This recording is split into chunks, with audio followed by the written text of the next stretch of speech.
Okay Deepak Anandji, 26મી January. Happy republic day. Happy Republic Day. Yes. જય સચ્ચિદાનંદ.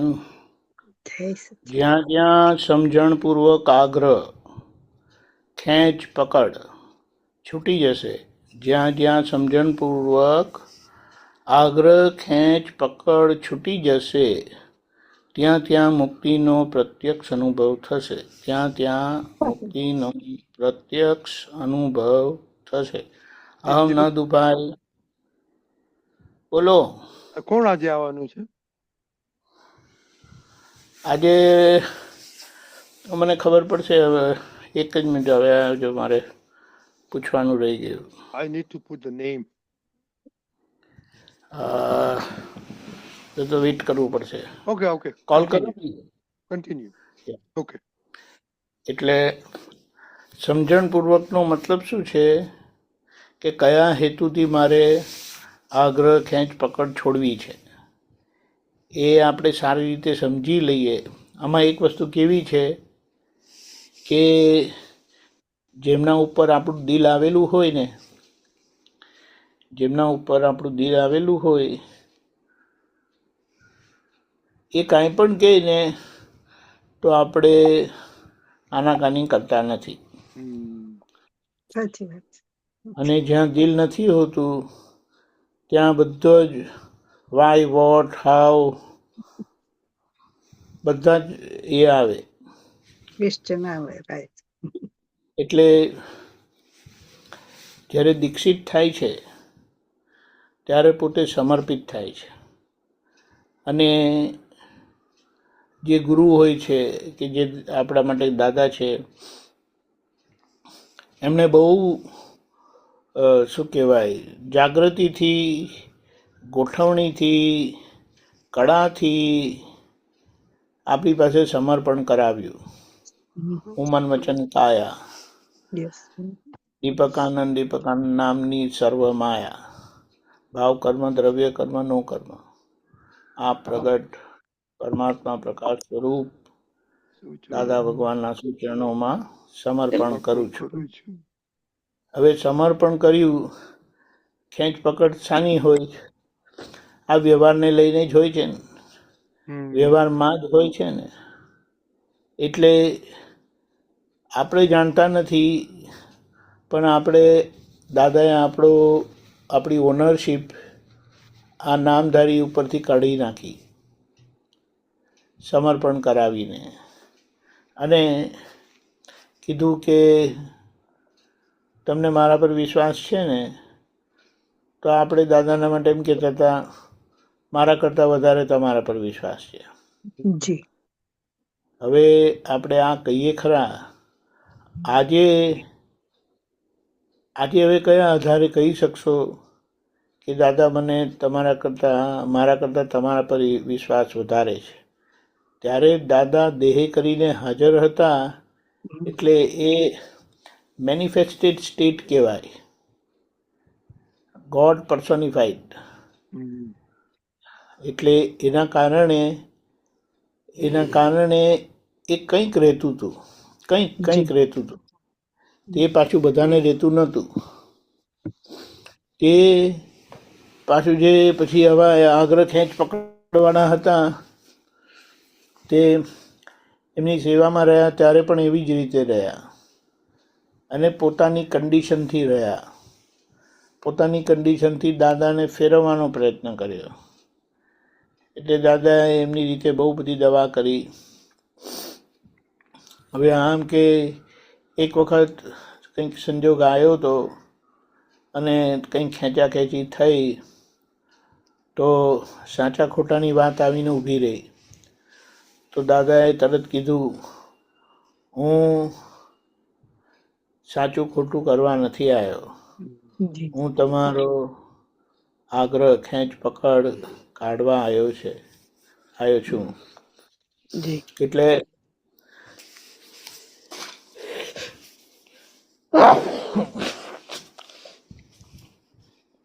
સાચા ખોટાની લપ નથી હોતી, પણ જે આ આગ્રહ ખેંચ ને બધી પકડો હોય છે ને તે આપણને બહુ નુકસાન કરાવે છે. જી એટલે જી જ્યાં આ સમજણમાં આવી ગયું તો એમ કીધું કે ત્યાં મુક્તિનો પ્રત્યક્ષ અનુભવ થાય. કારણ કે જે કંઈ બધી માથાકૂટ છે તે બધી વ્યવહારમાં જ છે. અને સાચી વ્યવહારના સંબંધમાં વ્યવહારના પક્ષે આપણો આગ્રહ છૂટી ગયો. હવે આગ્રહ કેમ છે? ખેંચ પકડ કેમ છે? મનના લીધે. જી કઈ રીતે? દાદા કીધું અમારું મન નિરોગી થયેલું છે. નિરોગી મન કોને કીધું? અભિપ્રાય રહિત. જે અભિપ્રાય રહિત છે એમને આગ્રહ ખેંચ પકડ નહીં રહે. આમ કહેતો આમ, તેમ કહેતો તેમ. અને એ છે કોણ આવવાનું એવું છે? નથી. તમે વાત કરી? ઓકે, કારણ કે મારું નામ ને લખવાનું ને. ઓકે, જય સચ્ચિદાનંદ. Thank you. ઓકે જય ભાઈ. સચ્ચિદાનંદ. એટલે આપણે વ્યવહારમાં જ આ માથાકૂટ થાય છે. અને દાદાએ આખો વ્યવહાર સમર્પણ કરાવી દીધો. અને એની સામે જી આપણને સ્વરૂપ જ્ઞાન કરાવી દીધું કે આ તમે છો. આ તમે જે તમારું માનતા હતા તે તમે મને સોંપી દીધું છે. અને એની સામે જી દાદાએ એને પકડ્યું પણ નહીં અને કે તો પકડ્યું પણ ખરું. વ્યવહારને આખા વ્યવહારને વ્યવસ્થિતને તાબે બતાડી દીધો. અને વ્યવસ્થિત એટલે દાદા પોતે જ. વ્યવસ્થિત એટલે દાદા પોતે જ. એટલે જ્યારે દાદાની વાત આવે તો આપણે આનાકાની નથી કરતા, ખેંચાખેંચી નથી કરતા, સ્વીકાર રાખીએ છીએ. કારણ કે જી વ્યવહાર એક સંજોગ કોઈના કોઈનો બનાવ્યો બનતો નથી. દીપકાનજી, તમારું સંજોગ કોઈ ડબલ આવે છે? કોઈ છે તમાર ચાલે? નો સર. કોઈ ડબલ હવે આવે છે? ના, બીજું કશું જ નથી. કોઈ ઓન છે નો તમાર બડી બીજો ડા. કોઈ? નો બડી ડા. ગઈકાલે તો હતો પણ આજે તો નથી જ. કોઈ વખત એવું થાય છે, હજી આવે છે એવો. એટલે મુદ્દો આવો છે કે વ્યવહાર આપણને દાદાએ સમર્પિત કરાવી દીધો. એટલે મૂળમાં, મૂળમાં એટલે બેઝિકલી કહીએ ને, આપણે હવે મન વચન કાયા નામધારીના માલિક રહ્યા નથી. કારણ કે આખી એ બાજી વ્યવસ્થિતને તાબે ગઈ. આપણું ચલણ રહ્યું નહીં. આપણો ખરેખર દખલ રહી નહીં. પણ અંદર હજી બુદ્ધિ છે તે કંઈનું કંઈ કરાવે છે.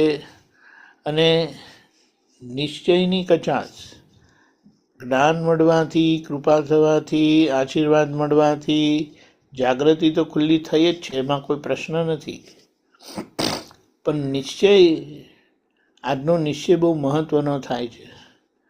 એટલે એક નિશ્ચય દાદાએ ખુલ્લો કરી આપ્યો જે સીધો 12મા ગુણસ્થાનનો છે. અને એ એમની કૃપાનું ફળ છે. એટલે એમ કે એ ક્યારે પણ આગુ પાછું થતું નથી. અને આગુ પાછું થઈ શકે એમ નથી કહી દીધું. વ્યવહારનો ભાગ છે ત્યાં આપણને આજ્ઞા આપી અને સામો આપણો નિશ્ચય, એટલે આપણા હાથમાં એ આખી આજ્ઞા મૂકી છે. કારણ કે હવે જે બાજી રહી છે તે આપણા પક્ષની છે, એટલે વ્યવહાર પક્ષની છે. એટલે વ્યવહાર દ્રષ્ટિથી હું નામધારી છું એની જવાબદારીને આપણે સમજી લેવાની છે કે વ્યવહારમાં કંઈક પણ છે તેના માટે આપણે જવાબદાર નથી, કારણ કે વ્યવસ્થિત છે. અને એટ ધ સેમ ટાઈમ વ્યવહાર દ્રષ્ટિથી વ્યવહારની નાનામાં નાની બાબત માટે આપણે સંપૂર્ણ જવાબદાર છે.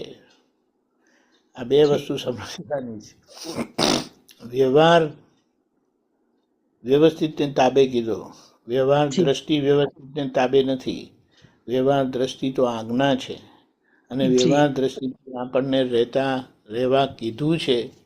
એટલે કે ઉકલતા વ્યવહારમાં જ્યાં કંઈ આગું પાછું થાય ત્યાં વ્યવહાર દ્રષ્ટિની આજ્ઞાથી એ ઉકલતો વ્યવહાર બધો નોર્મલ, સહજ, પરફેક્ટ થતો જશે, અહિંસક જી થતો જશે.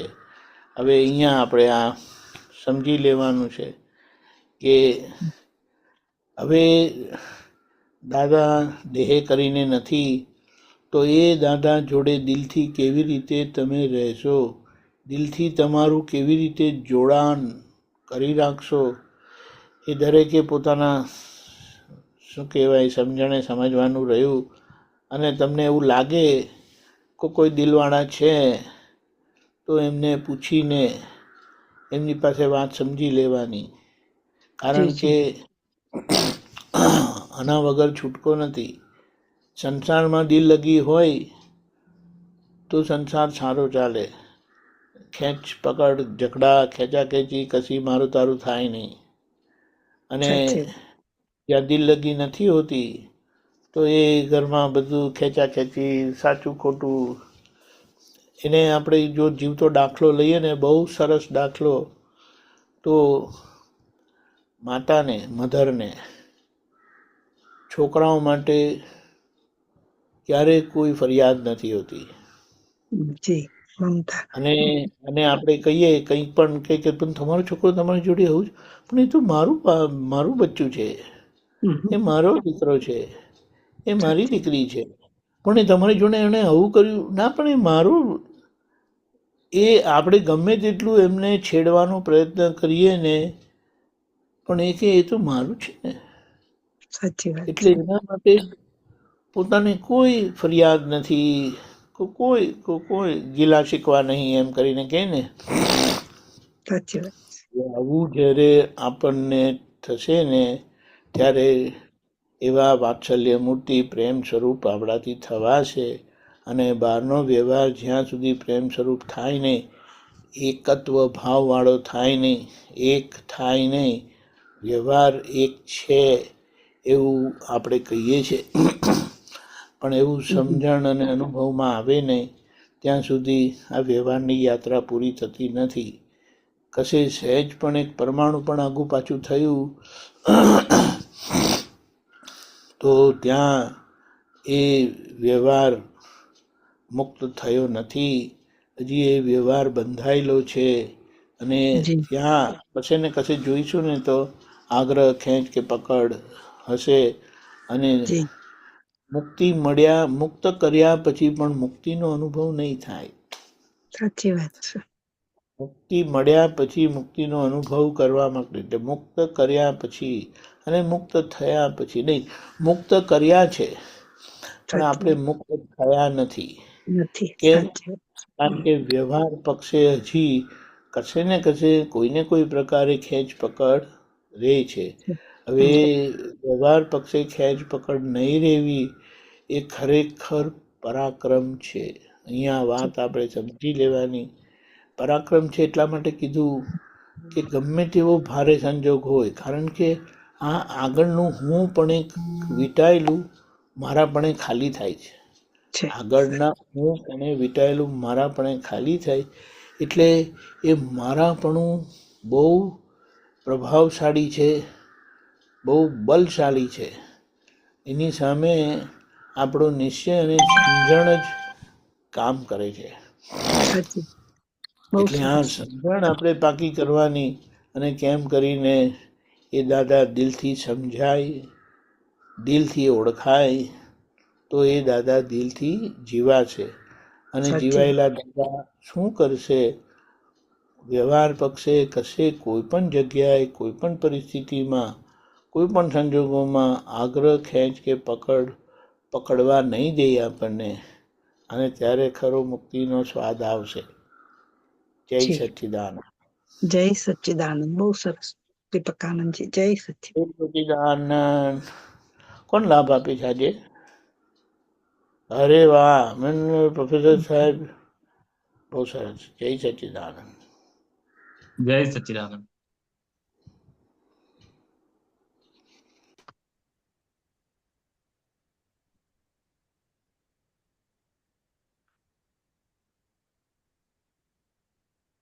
જય સચ્ચિદાનંદ પ્રોફેસર જય સચ્ચિદાનંદ જય જય સચ્ચિદાનંદ સચ્ચિદાનંદ પ્રાતઃ વિધિ શ્રી સિમંદર સ્વામીને નમસ્કાર નમસ્કાર નમસ્કાર શ્રી સિમંદર સ્વામીને નમસ્કાર નમસ્કાર નમસ્કાર શ્રી સિમંદર સ્વામીને નમસ્કાર નમસ્કાર નમસ્કાર શ્રી સિમંદર